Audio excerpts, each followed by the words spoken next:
Welcome, my brave viewers. Tonight, we venture into the shadowy corners of obsession, betrayal, and chilling revenge. This is the tale of the doll maker's revenge, where toys become more than just playthings. So, dim your lights, hold onto your courage, and prepare for a story that might make you think twice about the things you keep on your shelves.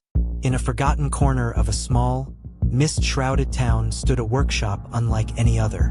Its windows, streaked with grime, barely hinted at the wonders hidden within. This was Victor Belmont's sanctuary, a place where wood and porcelain transformed into eerily lifelike dolls. Victor was no ordinary craftsman. His hands seemed to breathe life into every creation, his attention to detail so meticulous that the doll's glass eyes appeared to follow anyone who dared to gaze too long. But Victor wasn't celebrated in his town. The people whispered behind his back, spoke of curses, and avoided his shop after dark. His creations were too perfect, they said. Unnatural. Victor lived alone, his days consumed by his work. Long ago, he had a family, a wife, now estranged, and a daughter named Clara. Clara had been the light of his life, until a sudden illness had taken her away. Losing her broke something deep inside Victor, leaving him obsessed with preserving life in the only way he knew: his dolls. One day, as the autumn wind rattled the loose shutters of his shop, the bell above his door chimed.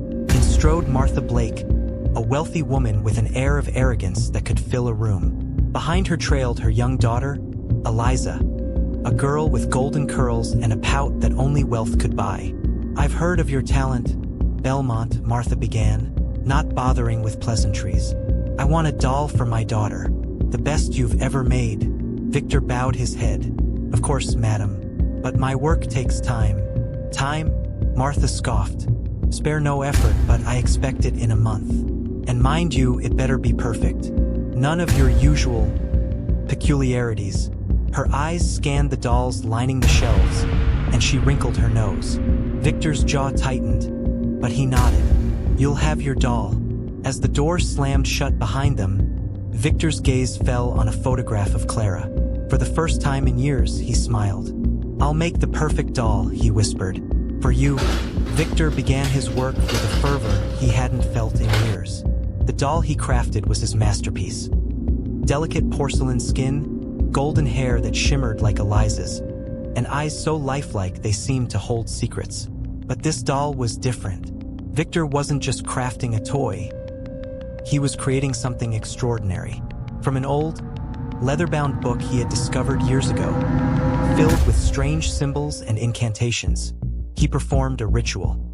He used strands of Clara's hair, preserved in a locket, and a single drop of his own blood. As he whispered the ancient words, a chill ran through the workshop. The candles flickered, and for a moment, Victor swore he heard Clara's laughter. When he opened his eyes, the doll's gaze met his. He felt a shiver.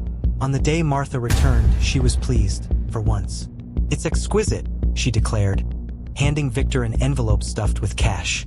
Eliza clutched the doll to her chest, giggling.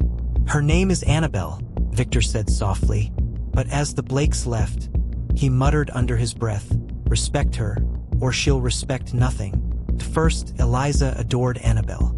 She took the doll everywhere, whispering secrets to it as if it were alive. But strange things began to happen.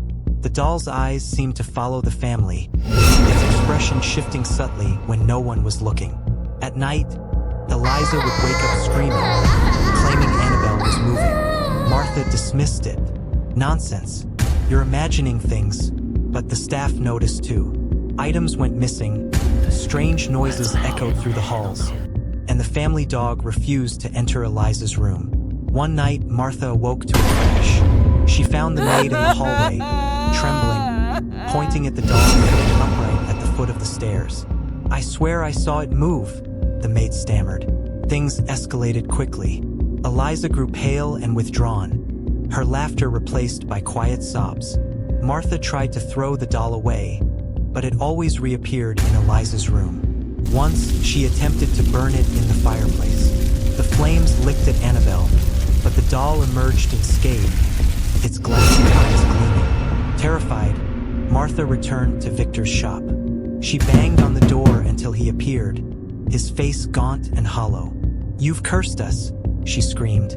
Victor's expression darkened. "I warned you. Respect the doll. Take it back," Martha demanded. "I can't," Victor replied. "She doesn't belong to me anymore." That night, the Blake mansion descended into chaos. Martha awoke to find the doll perched on her chest, its tiny hands clutching her throat.